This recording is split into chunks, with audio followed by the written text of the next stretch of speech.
Matapos ang mahabang debate at argumento ng dalawang panig ng prosekusyon at ng depensa, ngayon, napagpasya na ngayon ng Senate Impeachment Court na isabina ang financial records ni Vice President Sara Duterte at ng kanyang asawang si Attorney Mans Carpio. Kunin natin ang live report ni Mar Gabriel. Mar, tanong ko, paano narating ng presiding judge na si Senator Judge Escudero yung pagpapasya? Ano ito, pinagbotohan o siya lang nagbigay ng desisyon nito?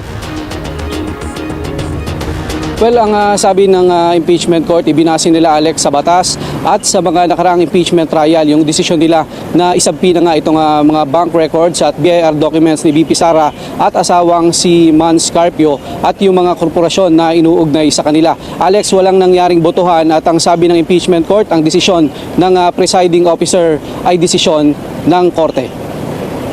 Sa aming pananaw, sa dami ng hinihing dokumento, para po itong nagtatapon po tayo sa dagat ng isang napakalaking lambat at umaasa tayo na kahit papano may mabingwit kahit isang pirasong ebidensya. Ganyan inilarawan ng defense team ni Vice President Sara Duterte ang hiling na sabina ng prosecution panel para sa bank records at tax document ni VP Sara, asawang si Mans Carpio at 22 negosyo na iniugnay sa kanila. Sa pagtatanong ni Senator Judge Pia Cayetano, iginiit ni Attorney Michael Powa na walang ultimate facts at ebidensya na kalaki pang impeachment complaint laban sa pangalawang Pangulo. Hindi rin daw tukoy ng prosecution kung aling eksaktong mga dokumento ang kailangan nila. Kaya kung papayagan daw ito, masasagasaan ang karapatan sa due process ng pangalawang Pangulo. Ang posisyon po ng depensa dito ay subpoena and a search warrant are very much similar in that both are compulsory processes. So yes, hindi tayo papasok sa bahay ng isang tao o ng nasasakdal, but it will be intrusive because we will be opening up all the financial transactions for sabi nga dito, almost 20 years of the respondent. Kaya po, katulad ng isang search warrant, the things that we are asking for through a subpoena must be particularly described. Kanina po, nabanggit po ng aking kagalang-galang na opposing counsel na particularly described na po yung kanilang naisulat. However, the defense does not agree with that proposition because if you look at it, tama naman po, nakasulat po dito ng hinihingi nila ay account opening and maintenance records, KYC documents, information files, signature cards, all account and transaction records, ledgers, journals. Basically, Your Honors, this is everything.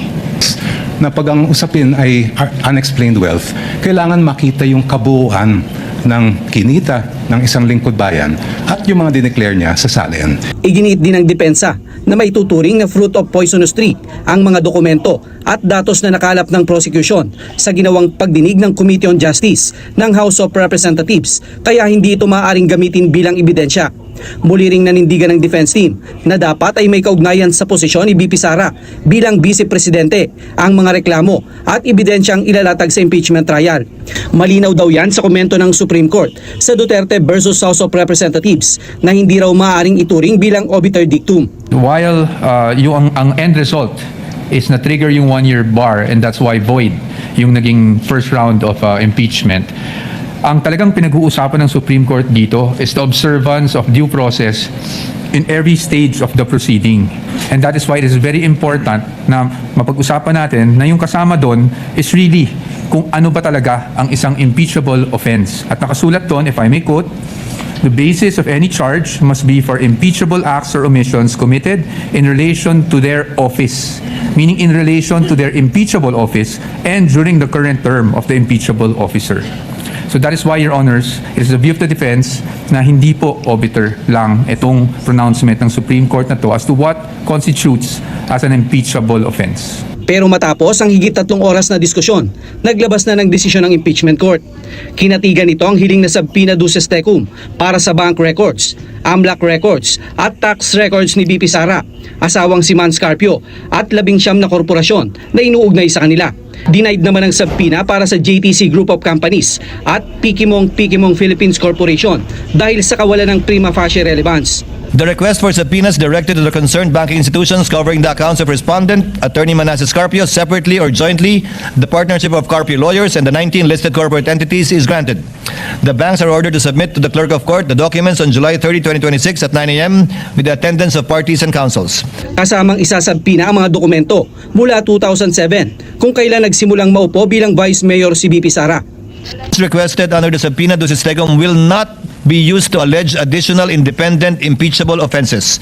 The court will not allow this in adherence to the doctrine laid down in Duterte v. HOR, as this will violate the respondent's right to be informed of the nature and cause of the accusations against her and her rights to due process at every stage of the proceedings. Rather, the court will only allow these records to be used to establish a factual baseline against which the respondent's assets, financial transactions, and business interests during her present term may be assessed. Establishing such a factual baseline is recognized in settled jurisprudence involving allegations that a public officer's wealth is manifestly disproportionate to the lawful income and financial capacity of the officer and the officer's spouse. Alex, ipinasabpina rin ng impeachment court si BIR Commissioner Charlito Martin Mendoza na pinaharap sa Clerk of Court sa alas 9 ng umaga sa July 30, 2026. Sabi ni Attorney Reginald Tungol, ang tagapagsalita ng impeachment court, bago ang deadline kailangang humingi na ng authorization itong si Secretary Mendoza o itong si Commissioner Mendoza kay Pangulong Ferdinand Marcos Jr. para sa pagbubukas ng tax records ni BP Sara. Base na rin yan dun sa Section 270 ng National Internal Revenue Code. Kung wala raw clearance mula sa Pangulo, hindi papayagan ng impeachment court na matalakay ang mga BIR records na yan sa pagpapatuloy ng paglilitis. Alex. Okay, Mar, isang tanong na lang, no, dahil wala na tayong oras, no? Ang utos ba ng impeachment court ay very specific, particular doon sa mga detalye, no, na ilalagay doon sa, especially doon sa bank records ni VP Sara at ng asawa niya. Dahil nga, kung tayo nga, ordinaryong tao, no, magre-request ka, kunyari, you're applying for a visa, di ba pupunta ka ng bangko, tapos sabi mo, ma'am, sir, hingi po ako ng certificate of bank transaction. Di ba minsan ang tagal nun? Tapos, anong month, sir? Gusto mo ba, mula nung nag-deposit ka dito at nag-withdraw ka, doon ba ilalagay? Hindi narinig ko kanina sa desisyon niya, ni Presiding Judge Escudero, wala siyang sinabing gano'n. Ano ba ilalagay doon? Yung total lang ba? O kailangan nakita yung withdrawal, yung deposit, nandun nakalagay? Yes, Alex, mula 2007, lahat ng BIR at bank records ni BP Sara at ng asawang si Mans Carpio ay ipapasabpina para makita, Alex, yung lahat ng detalye, yung withdrawal ba yan, deposit, no, para hindi lang yung total amount, no. Meron kasi lumalabas kasi, Alex, na trillion pesos o billion pesos daw yung sinasabing naging transaction diyan. Ang paliwanag diyan, Alex, kanina ni Senator Alan Peter Cayetano, pagka nag-deposit ka ng 1 million at withdraw mo yung 1 million, equivalent yon sa 2 million transaction. So, babacktrack din yung mga dokumento hanggang 2007 para nga makita yung baseline din, no, nitong yaman ng Vice Presidente at asawang si Mans Carpio. Ang sinasabi ng impeachment court, kung ano yung yaman na meron ka ngayon ay masasagot yan pagka tiningnan kung ano ba yung merong investment ka mula nung 2007. Oo, dahil kung ako ang depositor, ako yung kliyente ng bangko, pag may utos ang korte, sasabihin na kailangan ilabas yun yung kompletong detalye na. Pero kung ako ang client, kausapin kong bangko, pwede ba wag yung ilagay lahat? Pwede mong ganun? O merong, ano ba yan? Mako-contempt ba ang bangko kung hindi nila ilalagay ang buong detalye ng kanyang banking transaction ni VP Sara? Yes, Alex, kaya nga kinailangan ng subpoena at ilang araw din na pinagdebatihan dito sa impeachment court sa pamagitan ng oral argument yung pagtatalo patungkol sa paglalabas ng lahat, Alex, lahat ng dokumento, bank records at BIR records nitong si BP Sara na ngayon nga ay kinatigan nitong impeachment court at yan ay isusumiti nila sa July 30 na deadline. Pero bago buksan yung patungkol do sa BIR records, Alex, kailangan yan ng authorization ng Pangulong Ferdinand Marcos Jr. at yan ay kailangan hingin ng BIR Commissioner na si Commissioner Mendoza. Oo, kaya ko lang natanong yan, Mar, dahil para rin sa kaalaman ng ating po mga nagbabangko, dahil nga meron tayong bank secrecy law, ano na lang karapatan ng isang ordinaryong tao kung ilalahad mo ang kanyang kayamanan, di ba?